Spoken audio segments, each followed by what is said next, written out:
Hello students, नमस्ते। अभी यहाँ पे हम पढ़ने वाले हैं other phases of unification of Italy. दो फेजेस हम पढ़ चुके हैं। थर्ड फेज ये है, ये फोर्थ फेज नहीं है, ये लास्ट है जो मर्जर है। फोर्थ फेज जब मैं इसे इरेज करके यहीं पे छोटा सा बताऊंगी क्योंकि वो बहुत छोटा सा फेज है। थर्ड फेज में क्या है, Garibaldi and merger of Naples and Sicily. आपको याद होगा जब एग्रीमेंट हुआ था फर्स्ट फेज में नेपोलियन और काबूल के बीच, केवर के बीच, उस दौरान क्या हुआ था कि नेपोलियन और केवर के बीच एग्रीमेंट में ये कहा गया था Naples and Sicily will remain independent states under the status quo of pope. मतलब पोप के अंडर में इंडिपेंडेंट स्टेट्स रहने वाले हैं। लेकिन अभी क्या हुआ, अभी नेपल्स और सिसिली के ऊपर अधिकार हुआ इटली का थर्ड फेज में। थर्ड फेज में कैसे हुआ वो समझाते हैं। हुआ क्या था, गैरिबाल्डी नाम के पैट्रियट कह सकती हूँ मैं आपको। एक्चुअली गैरिबाल्डी जिस फैमिली को बिलोंग करते थे उनके फादर चाहते थे कि गैरिबाल्डी ब्रेव, आप ये कह सकते हो रिवोल्यूशनरी था, ब्रेव रिवोल्यूशनरी, खूनी, एकदम क्रांतिकारी टाइप। तो गैरिबाल्डी के फादर चाहते थे कि ये बहुत पढ़ लिख जाएं, पढ़ लिख कर आर्मी वगैरह में जाएं, डिफेंस में जाएं या कुछ अच्छा करें। लेकिन गैरिबाल्डी को शुरू से ही पढ़ाई बिल्कुल पसंद नहीं थी, बिल्कुल भी पसंद नहीं थी। तो गैरिबाल्डी ने सिर्फ इतना पढ़ाई कर ली कि वो बुक्स पढ़ना सीख जाए। तो मेडिटेरेनियन जो सी के दौरान वो यात्रा कर रहे थे गैरिबाल्डी, तो उस दौरान वो शिप में, जब वो मेडिटेरेनियन सी से ट्रेवल कर रहे थे, क्योंकि एडवेंचर्स बहुत पसंद थे गैरिबाल्डी को, तो उस दौरान उस शिप में उन्हें कौन मिला, उन्हें मिला ग्रुप्स मिला पैट्रियट का। पैट्रियट मतलब देशभक्त का, देशभक्तों का ग्रुप मिला। तो उनके साथ मिलकर गैरिबाल्डी ने 1000 वॉलेंटियर्स का एक ग्रुप बना लिया, ग्रुप जिसका नाम रखा गया रेड कोट। देखिए, मैजनी का जो यंग इटली था उसका हिस्सा बन गया गैरिबाल्डी, क्योंकि पैट्रियट जब वहां मिले तो उन्हें पता चला कि भाई ऐसा है कि इस तरह से इटली की यूनिफिकेशन, और इटली के थे गैरिबाल्डी कि इटली की यूनिफिकेशन के लिए ऐसे काम चल रहा है, देशभक्त है, जो रिवोल्यूशनरी से वो अंदर ही अंदर काम कर रहे थे। तो जो यंग इटली के यूथ थे वो भी अंदर ही अंदर काम कर रहे थे। लोगों को जो पोक करने का काम मैं बार बार बताती हूँ, ये रिवोल्यूशनरी से तो करते थे, ठीक है। तो हुआ क्या कि गैरिबाल्डी ने जब भी पता चला तो उन्होंने एक रेड कोट नाम का 1000 वॉलेंटियर्स के साथ मिलकर एक यूनियन बना लिया। और गैरिबाल्डी के ऊपर केस भी हुआ नेवल कॉन्स्पिरेंसी का, इन्होंने षड्यंत्र रचा है, नेवल षड्यंत्र रचा है ना। तो समुद्री षड्यंत्र रचा है उस दौरान, क्योंकि वो मेडिटेरेनियन सी के दौरान से ही तो ट्रेवल कर रहे थे उस दौरान। फिर हुआ क्या, अब रेड कोट्स इन्होंने बना लिया। तो रेड कोट बनाने के बाद, और उन्होंने यंग इटली, जो मैजनी का यंग इटली था उसे भी ज्वाइन किया, तो यूथ मिल गए। तो उस तरह से 1000 वॉलेंटियर्स, 1000 लोग मिल गए किसको, गैरिबाल्डी को, रेड कोट नाम के यूनियन में। और उसकी हेल्प से क्या हुआ कि विक्टर इमैनुअल जो कि राजा थे, कहाँ के, इटली के, सार्डिनिया के राजा जो थे विक्टर इमैनुअल, और गैरिबाल्डी, ये दोनों नेपल्स और सिसिली की तरफ रवाना हुए। कैसे हुए कि सिसिली की तरफ तो गए रेड कोट्स के साथ कौन, गैरिबाल्डी, और नेपल्स की तरफ गए कौन, विक्टर इमैनुअल। वहां पर जो पोप का फॉरेन रूलर्स थे, एक्चुअल में आसान भी क्यों रहा कि जो फॉरेन रूलर्स थे वो इनकैपेबल थे, वो वहां पे रूल ही नहीं कर पा रहे थे प्रॉपर्ली, लोग उनसे खुश नहीं थे जो फॉरेन रूलर्स थे नेपल्स और सिसिली में।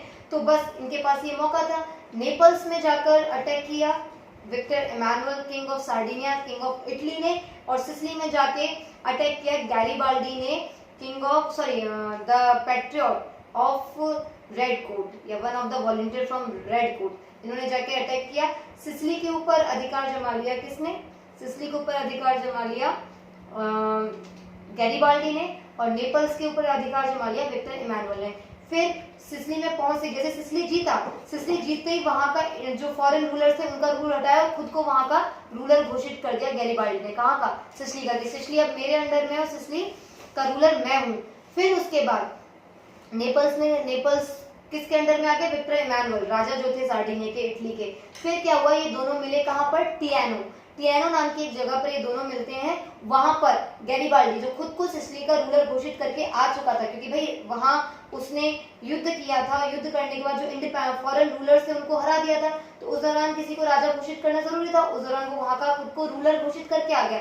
लेकिन उसके बाद उसने टियानो में जब वो मिला विक्टर इमैनुअल के सामने, तो उसने अपना अस्त्र शस्त्र और खुद को सरेंडर किया, किसके सामने, विक्टर इमैनुअल के सामने सरेंडर किया कि मैं अपने आप को और अपना जो स्टेट बनाकर आया हूँ, अपना स्टेट किसको बनाकर आया था, सिसिली को, वो मैं किसको करता हूँ सरेंडर, आपको सरेंडर करता हूँ। और इस तरह से नेपल्स और सिसिली कहाँ मिल गए, सार्डिनिया में मिल गए। और राजा कौन बना, देखिए यहाँ पे गैरिबाल्डी खुद को सिसिली का राजा घोषित कर चुका था, लेकिन बाद में उसने वो राज्य और अपने आप को किसको सरेंडर कर दिया, विक्टर इमानुएल को। विक्टर इमानुएल कहाँ का राजा था, सार्डिनिया का। सार्डिनिया क्या है, इटली है, और सार्डिनिया में मर्जर किसका हो चुका था, सेंट्रल इटली का। तो अभी इतना सारा पूरा इटली यूनिफाई हो गया under Victor Emmanuel. Victor Emmanuel राजा हो चुके थे। अब बचा है फाइनल फेज।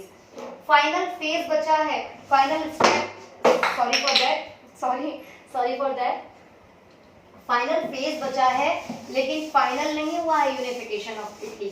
फाइनल फेज बताती हूँ क्या। फाइनल फेज मुझे इसलिए बताना था लिखकर क्योंकि इसमें कुछ आपको याद आएगा जर्मनी से। फाइनल फेज याद कीजिए, ऑस्ट्रिया के पास क्या है अभी भी, ऑस्ट्रिया के पास है मेरे बच्चे वेनेशिया। ऑस्ट्रिया को मिला हुआ है Venetia from the first phase of unification. First phase of unification जब हुआ था तो ट्रीटी ऑफ ज्यूरिख जिसने कंफर्म किया था, ट्रीटी ऑफ विलाफ्रैंका, उसमें वेनेशिया किसको दे दिया गया था, ऑस्ट्रिया को। भाई कहीं ना कहीं काबूल, गैरिबाल्डी, विक्टर इमानुएल, सबको ये वेनेशिया वापस चाहिए था, क्योंकि ऑस्ट्रिया से तो वैसे ही सभी लोगों को पता था कि ऑस्ट्रिया को तो खदेड़ के आउस्ट करना, ऑस्ट्रिया का तो हक ही नहीं होना चाहिए। ऑस्ट्रिया को कंप्लीटली आउस्ट करने की नीति रही थी, जर्मनी में भी, यूनिफिकेशन ऑफ जर्मनी में भी, और यूनिफिकेशन ऑफ इटली में भी। तो फाइनल फेज में क्या होता है बच्चा लोग, फाइनल फेज में होता है कुछ ऐसा कि फाइनल फेज में आप नोटिस करेंगे कि उधर जर्मनी का यूनिफिकेशन भी चल रहा था और इधर इटली का यूनिफिकेशन चल रहा था। तो जर्मनी के यूनिफिकेशन में वॉर हुआ था प्रशिया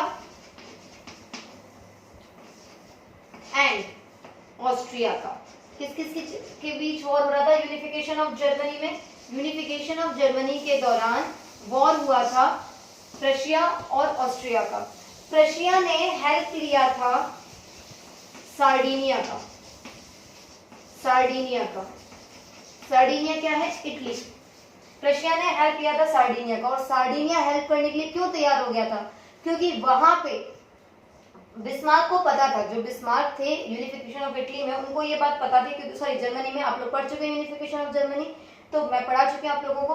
तो यूनिफिकेशन ऑफ जर्मनी में बिस्मार्क को पता था कि सार्डिनिया भी परेशान है किससे, ऑस्ट्रिया से, और प्रशिया भी परेशान था ऑस्ट्रिया से, क्योंकि ऑस्ट्रिया ना तो जर्मनी को यूनिफाई होने दे रहा था, ऑस्ट्रिया ना ही इटली को यूनिफाई होने दे रहा था।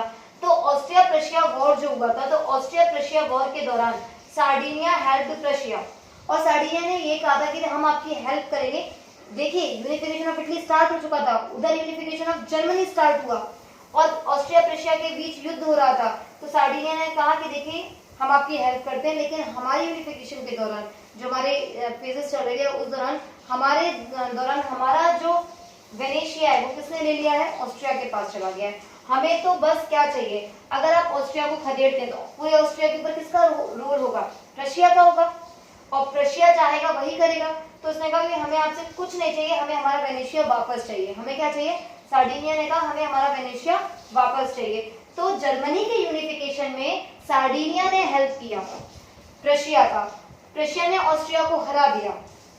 प्रशिया ने ऑस्ट्रिया को जब हरा दिया था यूनिफिकेशन ऑफ जर्मनी में, तो फिर प्रशिया ने सार्डिनिया को क्या हैंड ओवर कर दिया, वेनेशिया। और फाइनल फेज यही है, फाइनल फेज यही है, merger of Venetia, merger of Venetia, merger of Venetia. This is your final phase, ये है फाइनल फेज। 4 फेजेस कंप्लीट हो चुके हैं। फर्स्ट फेज में लंबार्डी मिला सार्डिनिया के साथ, सेकंड फेज में सेंट्रल इटली मिलता है, थर्ड फेज में नेपल्स और सिसिली मिल जाते हैं, फोर्थ फेज में वेनेशिया उसको वापस मिल जाता है with the help of Prussia, यानी यूनिफिकेशन ऑफ जर्मनी। आप कहेंगे मैं फोर्थ फेज आपने बताया था स्टार्टिंग में कि इससे पहले वाली वीडियो में पार्ट 1 में कि 4 फेजेस में ही हुआ है इसका, तो भाई यूनिफिकेशन, तो मैम आपने ये क्या लिख रखा है, यस इटली यूनिफाई हो चुका था। इटली यूनिफाई होने के बाद फील करके देखेंगे, बड़ा अच्छा लगेगा कि भाई इटली के लोग यूनिफाई होना चाहते थे, कंप्लीट इटली बन चुका था, एक यूनिफिकेशन ऑफ इटली हो चुका था, सारे इटालियंस एक हो चुके थे। लेकिन जो रोम था, रोम पर अभी भी किसका रोल था, फ्रांस का। फ्रांस का रोल नहीं था, एक्चुअली रोल था पोप का, पोप का।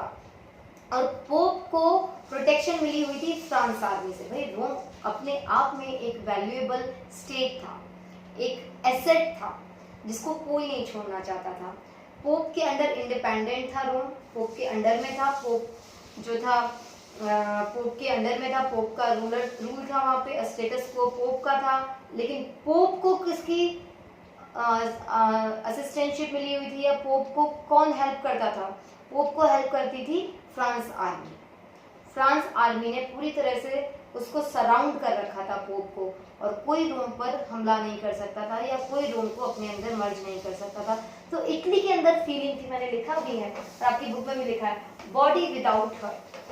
सी विदाउट रोम इटली यूनिफाई जरूर हुआ था, but without Rome it was having the feeling of a body without heart. Italy unify जरूर हो गया था, लेकिन ऐसा लग रहा था शरीर में दिल की कमी है। एग्जैक्टली कितनी बड़ी बात है ये। सुना सी, अभी एक और मौका मिला इटली को। कैसे मिला? कि इधर चल रहा था वॉर किसके बीच? प्रशिया ऑस्ट्रिया के बीच। यूनिफिकेशन ऑफ जर्मनी के दौरान प्रशिया का युद्ध फ्रांस से भी हुआ था, क्योंकि फ्रांस ने क्या किया था, आपको याद होगा, फ्रांस के ने राइन रिवर के चक्कर में हेल्प किया था, फिर बाद में उसने साथ नहीं दिया था, तो फ्रांस के साथ युद्ध हो गया इधर।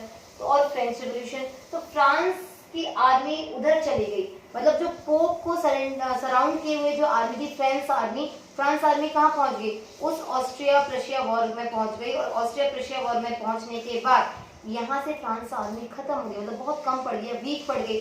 और वीक पड़ते ये एकदम से मौका मिला इटालियंस को, यानी सार्डिनिया को मौका मिला। उन्होंने क्या किया?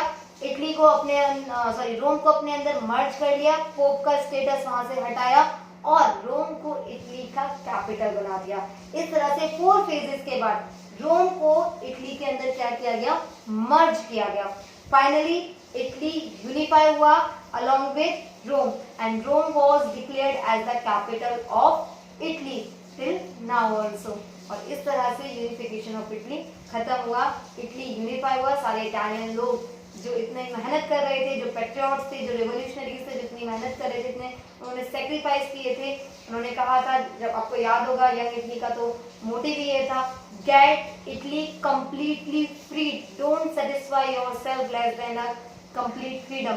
पूर्ण आजादी से पहले खुद को सेटिस्फाई ना करो। और वही हुआ मर्जर ऑफ रोम के साथ साथ पूरा इटली यूनिफाई हो गया और वो एक प्रॉपर नेशन, इंडिपेंडेंट नेशन बन गया under the ruler of Victor Emmanuel. And this is all for unification of Italy. Good luck and keep studying.